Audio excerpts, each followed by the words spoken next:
Hi, welcome back to the Distressed Princess. I'm Rhonda, and here are the DIYs I'm working on today.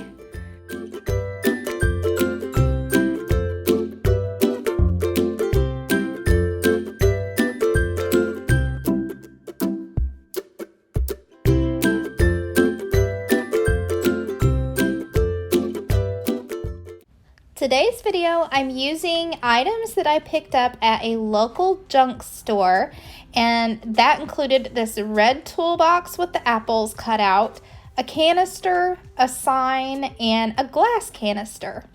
And for the first DIY, I'm going to transform this red toolbox with the apple cut out into a bath caddy, and I'm going to need the help of some items from the Dollar Tree. And by items from the Dollar Tree, I mean the last Easter sign I have in my stash. I'm going to use the Easter sign to cover up the apple cutouts on the toolbox. So if you find a toolbox or something like a shelf or a cabinet that has those cutouts that you don't like and you want to update it, this is a great way to just cover those up easily. So what I have to do is remove the embellishments from the sign first. And then the back side of the sign is going to be the part that will be facing outward. Now we need to cut the sign down to fit what we want to cover up on the toolbox or your cabinet or a shelf, whatever you're covering. So I just used the toolbox as a template and I traced around it.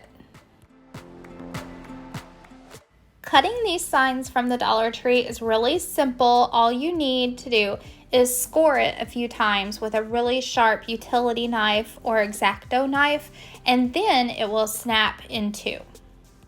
And if you have any leftover fragments on the end like this, just go back and trim those off with your knife. After I got it cut to the correct length, then I needed to cut it down to the correct height. So I traced a line again and cut it with my utility knife the same way as I did the other cut.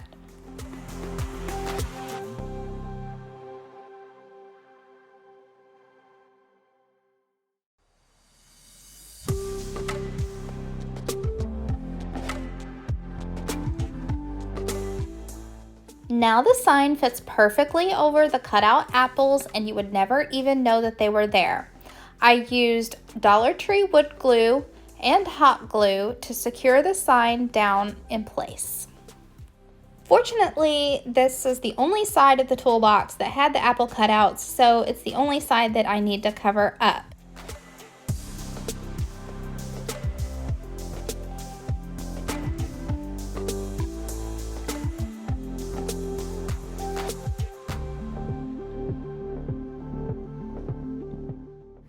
Now the old 90s apples are completely covered up and she's ready for painting. And the side that I covered up is not going to be facing front. I'm using Rust-Oleum chalk paint in linen white to do a very rough coat of painting on this toolbox. So I don't want it to look completely smooth. As always, I want it to look a little aged. It doesn't need to be perfect. So I just threw 2 coats of paint on this toolbox. Also, I am going to be doing just a little bit of light distressing on the edges of this toolbox. And here is a tip that you'll need. If you don't want the original color of your piece showing through, like right here where I'm doing my sanding, some of the red is going to show through, but I was okay with that.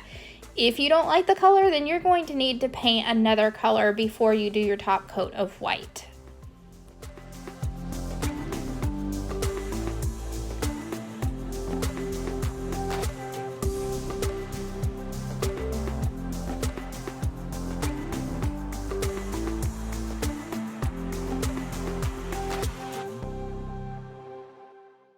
And honest to goodness, it was so easy to cover up those apples and put some paint on this toolbox and turn it into this really cute bath caddy. And I put my bath pillow in it and my scrubber and a nice little tied up bundle of washcloths.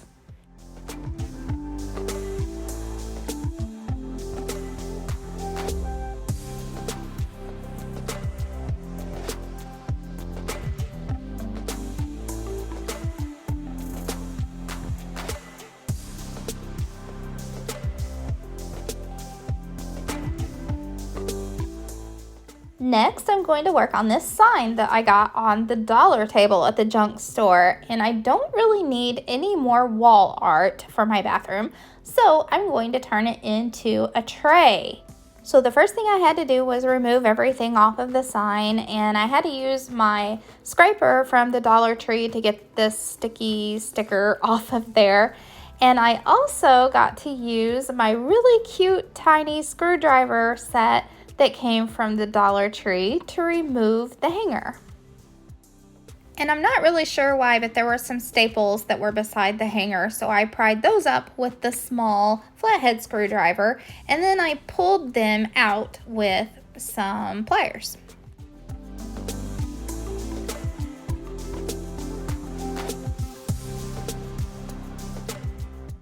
And then I sanded inside what's going to be the inside of my tray to get all the leftover stickiness from those stickers, and I sanded where the hanger was, so then I didn't even have to use spackle to fill the holes.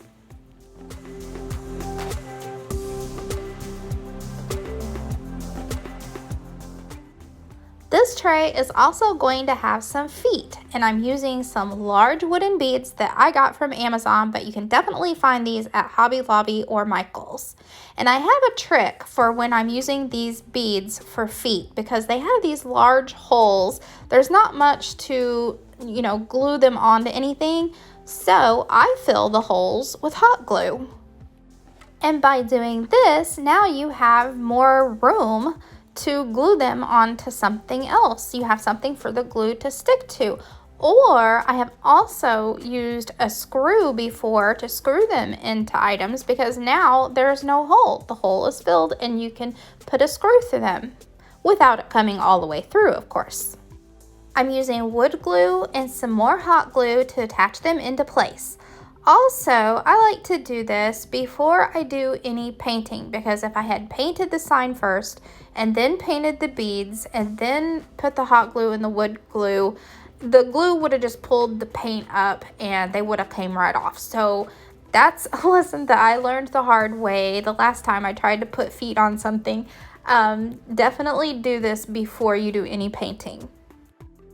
Now that my feet are attached and secure and dry, I am using my Rust-Oleum chalk paint in linen white, and I'm going to give this sign 2 coats.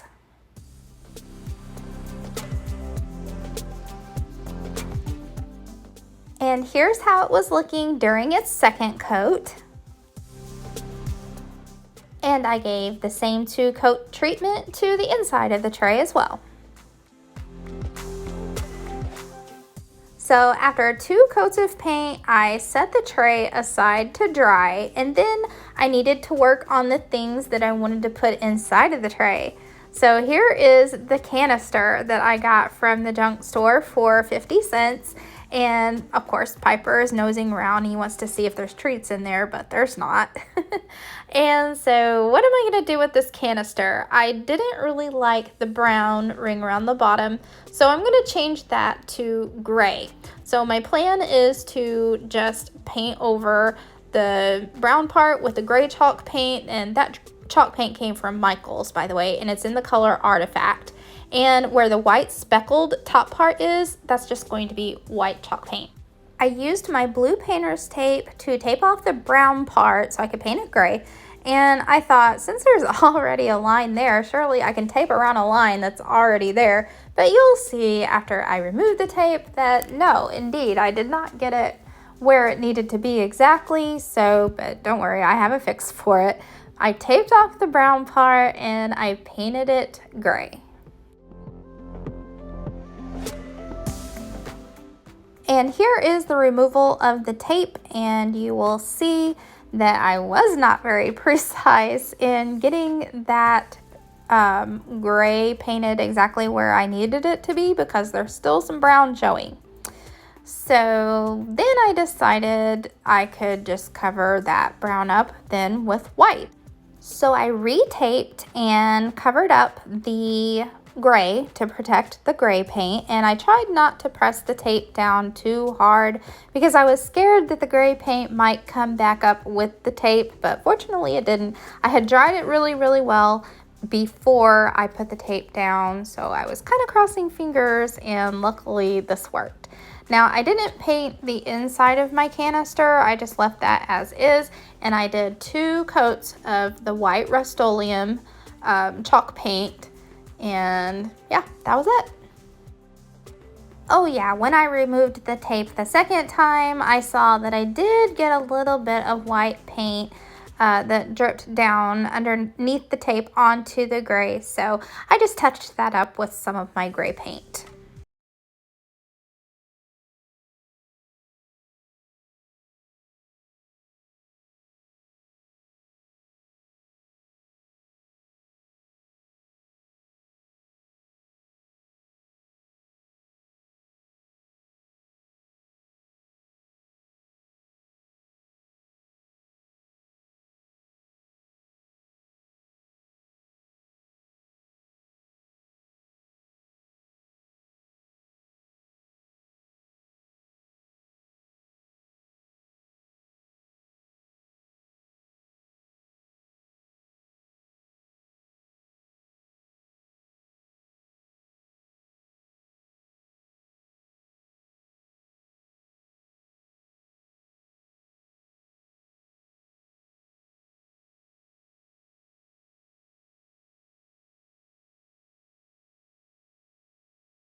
Now all I need is some kind of a little wooden spoon to put down inside there to scoop it out with. Wouldn't that be cute?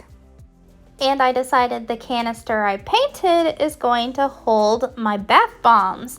And by the way, Dr. Teal's, I got that at Walmart, and these bath bombs you get at Walmart, the Bodycology, and they have all kinds of different smells. I think they're like $4. I want to say $3.97 or $4.97, so you know, $4 or $5 for a bag of 8 of them. And there's a random white one in there from another bag of something that I tried, but this fits quite a few in there, and yeah, perfect for me. And here they are on my tray with the feet looking so stinking cute.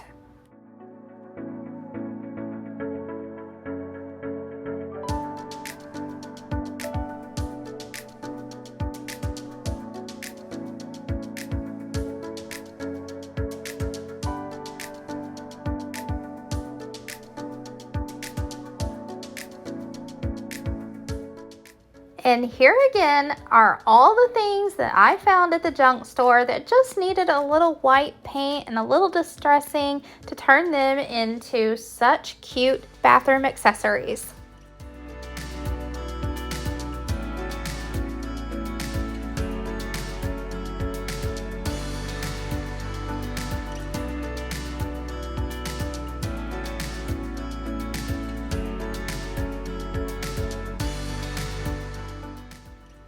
Hey, thanks for coming by to watch my video. I hope you enjoyed it and you got some inspiration and some good ideas.